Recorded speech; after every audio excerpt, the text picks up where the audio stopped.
காக்கும் கரை விநாயகருக்கு சரணம், பூண்டி மகானுக்கு அரோகரா. பாண்டுரங்க விட்டலனுக்கு பல பக்தர்கள் இந்த உலகம் முழுவதும் இருக்கிறார்கள். அதிலே முக்கியத்துவம் வாய்ந்த ஒரு பரம பக்தர் பக்த துக்காராமுடைய வரலாற்றை நாம் பார்க்கலாம். 16ஆம் நூற்றாண்டில் வாழ்ந்த பக்தர் இவர். வீர சிவாஜியோட காலத்தை சேர்ந்தவர். அவருக்கு நெருக்கமானவர் பக்தியில். மகாராஷ்டிர மாநிலம் புனே நகரில் தேகுன்ற ஊரில் பிறந்தவர். ஒரு வணிகர் குடும்பத்தில் துக்காராம் பிறந்தார். அவங்க அப்பா மூலமாக அவர் செல்வத்தை எப்படி நாம் சேகரிக்கணும், எப்படி நாம் தொழிலை விரிவுபடுத்தணும் அப்படின்ற ஒரு நுணுக்கத்தை கற்றுக்கிட்டாரு. அது மட்டும் இல்லை, அவங்க விட்டலனை கும்பிடுற பாரம்பரியத்தை சேர்ந்தவங்க. தீவிர விட்டல பக்தன் அவங்க அப்பா. இவருக்கும் அந்த உணர்வு இருந்தது. இவர்கிட்ட 2 முக்கியமான குணங்கள் இருந்தது. ஒன்று இசை நுணுக்கம், இன்னொன்று பக்தி ஞானம். இந்த 2துலேயும் அவர் சரிசமமாக இருந்தார். அவருக்கு கல்யாணம் நடந்தது. ஜீஜாபாய்ன்ற ஒரு பெண்ணை அவருக்கு மணமுடித்து வைத்தாங்க அவங்க பெற்றவங்க. பாண்டுரங்க விட்டலனை வழிபடுறதுக்கு யாத்ரீகர்கள் அந்த மாநிலம் கடந்து போவாங்க. துக்காராம் என்ன செய்வார்? அவர்களுக்கு வேண்டிய அன்னதானத்தை மனமும் வந்து செய்வார். இதிலே மனைவிக்கும் பங்கு உண்டு.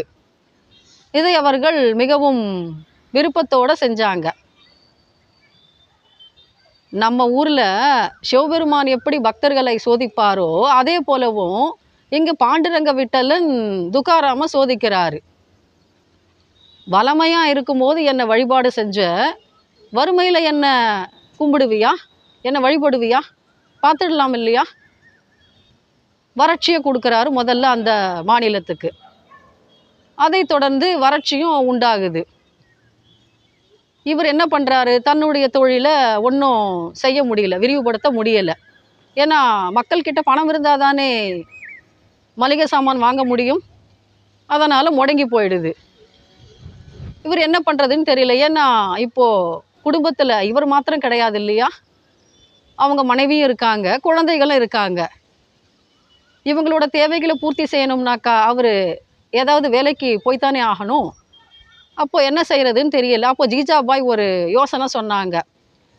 நீங்கள் இந்த ஊரில் பெரிய நிலப்பிரபு இருக்கார் இல்லையா, அவரோட அறுவடை ஆகக்கூடிய அந்த தானியங்கள்லாம் பார்த்துக்கலாம் இல்லையா? இதை ஒரு யோசனை சொன்ன உடனே சரி, நான் அந்த வேலையாவது செஞ்சு குடும்பத்தை காப்பாற்றுறேன் அப்படின்னு சொல்லிட்டு கிளம்பி போகிறாரு. அந்த நிலச்சுவாழ்ந்தாரும் ரொம்ப கண்டிப்புக்கு பேர் போனவர். அவர் என்ன சொல்கிறாரு பாருங்க, வேலைக்கு வந்த உடனே துக்காராமை பார்த்து, துக்காராம் இது ரொம்ப பாதுகாப்பாக செய்ய வேண்டிய வேலை. ஏன்னா இந்த பயிரை நாசம் பண்ணுறதுக்கு நிறைய குருவிகள் வரும், கிளிகள் வரும். நீ என்ன பண்ணுற, ஒரு பறன் மேலே ஏறிக்கிட்டு கவன்கல்லாம் நான் வச்சுடுறேன். சாயங்கால வேலையில் வரும், எல்லாத்தையும் விரட்டி விட்டுடணும். அறுவடை ஆகும்போது இத்தனை மூட்டை நெல்லுன்னு நான் கணக்கு வச்சுருப்பேன் ஒரு ஏக்கராக்கு. அதில் ஏதாவது குறைஞ்சதானா நீ தான் அதை கட்டணும் அப்படின்னு ஒரு ரசீது எழுதி வாங்கிக்கிறார். அவ்வளவு கண்டிப்பு அவர். இவரும் என்ன பண்ணுறாரு, பறன் மேலே ஏறி உக்காந்துடுறாரு, காவல் காக்கிறாரு. கோதுமை நல்லா முத்தி வருது அப்போ தான் அந்த நிலத்தில். பாண்டுரங்க விட்டலனுடைய லீலையை பாருங்க. கூட்டம் கூட்டமாக கிளி அனுப்புகிறாரு அந்த பயிர்களை நாசப்படுத்துறதுக்கு. எல்லாம் வந்து உக்காருதுங்க. இவர் தன்னை மறந்த நிலைக்கு போயிடுறாரு. கிளியும் பாண்டுரங்க, கோதுமை தானியமும் பாண்டுரங்க, நாம ஏன் விரட்டணும், பாவம் இல்லையா, பறவைகள் ஆசை தீர சாப்பிட்டுட்டு போகட்டும் அப்படின்னு சொல்லிட்டு இவர் பாட்டு பாடிக்கிட்டு இருக்காரு, விட்டலனுக்கு ஜெயன்னு சொல்லிட்டு. எல்லாம் ஆனந்தமாக சாப்பிட்டுட்டு கிளம்பி போகுதுங்க. குருவியும் கிளிகள் கூட்டமும் வந்து பார்க்குறாரு அந்த நிலப்பிரபு. ரொம்பவும் கோபம் அவருக்கு. என்ன செஞ்சுக்கிட்டு இருக்கீங்க துக்காராம்? நான் என்ன வேலை பார்க்க சொன்னேன், நீங்கள் என்ன செஞ்சுக்கிட்டு இருக்கீங்க? எல்லா பயிரையும் நாசம் பண்ணிடுச்சு இல்லையா? என்னுடைய அறுவடை ஆகக்கூடிய தானிய மூட்டையில் குறைஞ்சதானாக்கா நான் சும்மா விட மாட்டேன், நான் பஞ்சாயத்தில் முறையிடுவேன் அப்படின்னு சொல்லிட்டு ரொம்பவும் வேகமாக பேசிட்டு வெளியே போன்னு சொல்லிடுறாரு. துக்காராம வீட்டுக்கு வந்துடுறாரு. பாண்டுரங்க, என்ன சோதனை இது, உன்னை தானே நினச்சேன், மெய் மறந்த நிலையில் உன்னை தானே பாடிக்கிட்டு இருந்தேன், இப்படி ஒரு எனக்கு சோதனை வைக்கிறிய அப்படின்னு சொல்லிட்டு அமைதியாக தூங்கிடுறாரு. அன்னைக்கு இரவு அறுவடை ஆகிக்கிட்டு இருக்கு அந்த நிலப்பிரபுவோட நிலங்கள்ல. அவருக்கு என்ன ஆச்சரியம்னா, நிலப்பிரபுக்கு அவர் எவ்வளவு கணக்கிட்டாரோ, ஒரு ஏக்கருக்கு இத்தனை மூட்டை தானியம்னு, ஆனால் அதை விட 2-3 மடங்கு அதிகமாக தானே இருக்குது, கொஞ்சமும் குறையிலேயே. எவ்வளோ பெரிய தப்பு பண்ணிட்டோம் நாம். துக்காராம் நம்மளுடைய நிலத்தில் காலை வச்சதே எவ்வளோ பெரிய புண்ணியம். அவரை போய் நாம் கோபமாக பேசி விரட்டிட்டோமே, தவறு இல்லையா? என்ன பண்ணுறாரு, அவங்க குடும்பத்துக்கு வேண்டிய தானியத்தை ஒரு மாட்டு வண்டியில் ஏற்றி அந்த வேலையாள் கிட்ட சொல்லி அனுப்புகிறாரு. இந்த மூட்டையெல்லாம் கொண்டு போயிட்டு துக்காராமோட வீட்டில் சேர்த்துடு, நான் தவறாக பேசிட்டேன், என்னை மன்னிச்சிட சொல்லுன்னு சொல்லிட்டு ஆள் அனுப்பி விட்டுடுறாரு. இங்கே வீட்டில் துக்காராமும் ஜீஜாபாயும் கவலையாக அமர்ந்துக்கிட்டு இருக்காங்க. ஏன்னா செஞ்சுக்கிட்டு இருந்த வேலையும் போயிடுச்சு இல்லையா. அவர் தான் விரட்டி அடிச்சிட்டாரு நிலப்பிரபு, வேற என்ன பண்ண முடியும் வருமானத்துக்கு அப்படின்னு. அப்போது சலங்கை ஒலி கேட்குது. மாட்டு வண்டி வந்து நிற்குது வாசலாண்ட. வேலையாள் வந்து சொல்கிறான், அம்மா நிலப்பிரபு அனுப்பிச்சு வச்சாரு இந்த தானிய மூட்டையெல்லாம் ஏற்றுக்க சொல்லி அப்படின்னு. அப்போது துக்காராமுக்கு ஆச்சரியமாக போயிடுது. ஏன்னா அடிக்கிறதுக்கு ஆள் அனுப்பிட்டாரோன்னு நினச்சிட்டாரு இவர். ஏன்னா அறுவடையாக வேண்டிய தானியங்கள்லாம் பறவைகள் கொத்தி சாப்பிட்டுட்டுச்சு இல்லையா, அதனால். அப்போது ஜீஜாபாய் விசாரிக்கிறாங்க, உண்மைதானா இது அவர் அனுப்பிச்சது அப்படின்னு. அப்போது நிலப்பிரபு வந்து மன்னிப்பு கேட்குறாரு. அவர் கையை பிடிச்சிக்கிட்டு, துக்காராமோட கையை பிடிச்சிக்கிட்டு, என்ன மன்னிச்சுடுங்க, எவ்வளோ பெரிய பக்தர் நீங்கள் காலை வச்சதோட புண்ணியம் என்னுடைய நிலத்தில் பல மடங்கு லாபம் இருக்குது, உங்களை தவறாக பேசிட்டேன் அப்படின்னு சொல்லிட்டு கிளம்பி போயிடுறாரு. இது ரொம்பவும் ஆச்சரியத்தையும் பக்தியோட மேன்மையும் நமக்கு காண்பிக்குது. இதுவும் கொஞ்ச காலம் தீர்ந்து போயிடுது. இன்னமும் வறுமையை கொடுக்குறாரு பாண்டுரங்கன். அப்போது வீட்டில் குழந்தைகள் பசியாறணும் இல்லையா. ஜீஜாபாய் என்ன பண்ணுறாங்க, தாம் அணிஞ்சிருக்கக்கூடிய மூக்குத்தி, காதணி இது எல்லாத்தையும் கழட்டி கொடுக்குறாங்க. அதெல்லாம் தங்கம். இதை வச்சுக்கிட்டு ஏதாவது வியாபாரம் செஞ்சு என்னுடைய மாமனார் மாதிரி நீங்கள் பிழைக்கணும் வணிகத்தில் அப்படின்னு சொல்லி அனுப்புகிறாங்க. ஏன்னா மிச்சம் இருந்தது அந்த நகைகள் மாத்திரம்தான். இவர் என்ன பண்ணுறாரு, அந்த ஊரில் போயிட்டு அதை அடகு வச்சு விடுறாரு. பணத்தை வாங்கிக்கிட்டாரு. ஒரு மாட்டு வண்டியில் புறப்பட்டுறாரு. தானியம் வாங்கி நாம் இங்கே விற்கலாம், மொத்த வியாபாரம் செய்யலாம் அப்படின்னு கிளம்பி போகிறாரு. கிளம்பி போயிட்டு ஆற்றை கடந்து வாங்கணும் ஒரு பெரிய நகரத்தில். வாங்கி கொண்டு வந்து இந்த சின்ன ஊரில் விற்கணும். இது அவருடைய ஏற்பாடு. கிளம்பி போகும்போது ஒரு வானிலையிலையும் ஒரு மாற்றமும் கிடையாது, சாதகமாக தான் இருக்குது. தானியத்தையெல்லாம் வாங்கியாச்சா, இப்போ ஆற்றை கடக்கணும் இல்லையா. அப்போ வந்தது பாருங்க பெரிய சூறாவளி காற்றும், அதை தொடர்ந்து மழையும். சுழட்டி அடிக்குது காற்று. ஒன்றும் செய்ய முடியல துக்காராமால.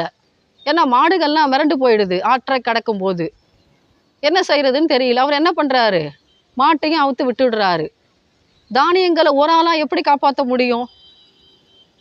வண்டி நிற்குது ஆற்றுல, இவரும் தனியாக வந்துடுறாரு. சூறாவளி காற்றுல அவர் ஏற்றி வந்த தானியங்கள்லாம் ஆற்றுல அடிச்சுக்கிட்டு போயிடுது. எவ்வளோ பெரிய சோதனை. என்ன பண்ணுறதுன்னு தெரியல. இவர் விடிஞ்சதுக்கப்புறம் ஊருக்குள்ளே வர பிடிக்கல. அந்த ஊரில் அந்த ஆற்றங்கரை பக்கத்தில் ஒரு சின்ன தூணில் சாஞ்சிக்கிட்டு உக்காந்துக்கிட்டு இருக்காரு, சோகமே உருவெடுத்து. அப்போது பாண்டுரங்கனுக்கே கொஞ்சம் இறக்கமாக போச்சு போல், நம்ம பக்தனை ரொம்ப சோதிச்சிட்டோமோ அப்படின்னு. என்ன பண்ணுறாரு பாருங்க, துக்காராமோட உருவத்தில் வராரு வீட்டுக்கு. வந்து என்ன பண்ணுறாரு, ஜிஜாபா எங்கே இருக்க, வணிகத்துக்கு போன, நல்ல ஒரு லாபம் எனக்கு கொடுத்தாரு பாண்டுரங்கன், இந்த பணத்தை எல்லாம் வச்சுக்கோ, எவ்வளோ பெரிய வருமானம் வந்தது பாரு, நான் போய் குளிச்சுட்டு வந்துடுறேன், பிள்ளைகளுக்கு வேண்டிய ஆடைகளும் வாங்கிட்டு வந்திருக்கேன் புதுசாக, நீ போயிட்டு என்ன பண்ணுற, நல்ல அறுசுவை உணவு சமைச்சு வைக்கிற, நம்ம குடும்பமாக சேர்ந்து சாப்பிடலாம் அப்படின்னு சொல்லிட்டு காசை கொடுத்துட்டு கிளம்பி போயிடுறாரு. இந்த அம்மா என்ன பண்ணுறாங்க பாருங்க, இந்த அம்மாவுக்கு ரொம்ப மகிழ்ச்சி. ஜீஜாபாய்க்கு எவ்வளோ பெரிய சந்தோஷமான செய்தி சொல்லியிருக்காரு. பணத்தை கொண்டு போயிட்டு பூஜை அறையில் வச்சுட்டு அந்த ஊர் அடகு கடையில் போயிட்டு ரசீதை காண்பிச்சு அவங்க தன்னுடைய நகையை மீட்கலாம்னு போகிறாங்க. ஆனால் அங்கே போனால் என்ன சொல்கிறார் அடகு கடைக்காரரு, அம்மா உங்களுடைய கணவர் வந்து வேண்டிய பணத்தை கொடுத்துட்டாரு, இந்தாங்க ரசீது, உங்களுடைய காதணியும் மூக்கில் போட்டுக்குவீங்கள்ல அந்த மூக்குத்தியும் இருக்குது, நீங்கள் எடுத்துகிட்டு போகலாம் அப்படின்னு சொல்லிட்டு கொடுத்துட்றாரு. பாருங்கள் கையை போட்டிருக்காரு பாருங்க, நீங்கள் எடுத்துக்கிட்டு கிளம்பலாம் அவர் சொல்லிட்டாரு அப்படின்னு. இந்த அம்மாவுக்கும் ரொம்பவும் ஆச்சரியமாக போயிடுச்சு. எவ்வளோ பெரிய வருமானத்தையும் எவ்வளவு லாபத்தையும் கொடுத்துருக்காரு பாண்டுரங்கன். சரி, சந்தோஷமாக வீட்டுக்கு போகிறாங்க. அப்போது நேரம் ஆயிடுச்சு. ஆனால் கணவர் வீட்டுக்கு வரலை. குளிச்சுட்டு வரேன்னு கிளம்பி போனார் ஆற்றுக்கு, இன்னும் வரலையேன்னு இந்த அம்மாவுக்கு ரொம்பவும் சோகம். நம்ம ரொம்ப கோபமாக பேசிட்டோமோ, அவர் வருத்தப்படுறா போல மனசு, நாமளே போய் கூட்டிகிட்டு வந்துவிடுவோம், ஆற்றுல தான் நின்றுக்கிட்டு இருப்பாரு அப்படின்னு சொல்லிட்டு இந்த அம்மா கிளம்பி போகிறாங்க. போனால் துக்காராம் உக்காந்துக்கிட்டு இருக்காரு, சோகமே உருவெடுத்தா போல. இந்த அம்மா போய் கூப்பிடுறாங்க, வீட்டுக்கு போகலாம் வாங்க அப்படின்னு. அப்போது துக்காராம் பார்க்குறாரு மனைவியோட முகத்தை. நகைகள்லாம் அணிஞ்சிக்கிட்டு இருக்காங்க, எப்படி வந்ததுன்னு தெரியல. அப்போது கேட்குறாரு துக்காராம், ஜீஜாபா எப்படி கிடச்சது இந்த ஆபரணங்கள்லாம், எப்படி மீட்ட அப்படின்னு கேட்கும் பொழுது அவங்க சொல்கிறாங்க மனைவி, நீங்கள் தானே கொடுத்தீங்க, அதுக்குள்ளவா மறந்துட்டீங்க, ரசீது கூட பாருங்கள் கையில் இருக்குது, அடகுக்காரர் சொல்லிட்டாரு நீங்கள் வாங்கிட்டு போகலாம் அப்படின்னு. என்ன ஆச்சுது, ஏதோ தவறாக நான் பேசியிருக்கலாம், நீங்கள் குடும்பத்தை கவனிக்க மாட்டேன்னு சொல்லிட்டுன்னு, அதுக்காக இதெல்லாம் மறந்துடுறதா அப்படின்னு. ஒரு பக்கம் இவருக்கு அதிர்ச்சியாக இருந்தாலும் இன்னொரு பக்கம் ஆனந்தமாக இருக்குது. என்னன்னு கேளுங்க துக்காராமுக்கு, மனைவிக்கு கிடைத்த பாக்கியம் தனக்கு கிட்டவில்லையே.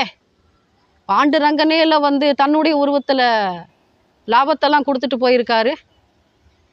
மனைவி பண்ண புண்ணியம் நாம் தரிசனம் பார்க்க முடியலையே, அவங்க பார்த்துட்டாங்க இல்லையா. இது அவருக்கு ஒரு ஆனந்தமாகவும் இருக்குது, கொஞ்சம் கவலையாகவும் இருக்குது, நமக்கு கிடைக்கலையே அப்படின்னு. அப்போது அவர் கேட்குறாரு துக்காராம், ஜீஜாபாய் நீ செஞ்ச புண்ணியம்தான் எவ்வளவு, என் ரூபத்துலலாம் வந்திருக்காரு பாண்டுரங்கன், நான் பார்க்காம போயிட்டேனே, உனக்கு காட்சி கொடுத்தாரு இல்லையா, நீ பாக்கியசாலி அப்படின்னு சொல்கிறாரு.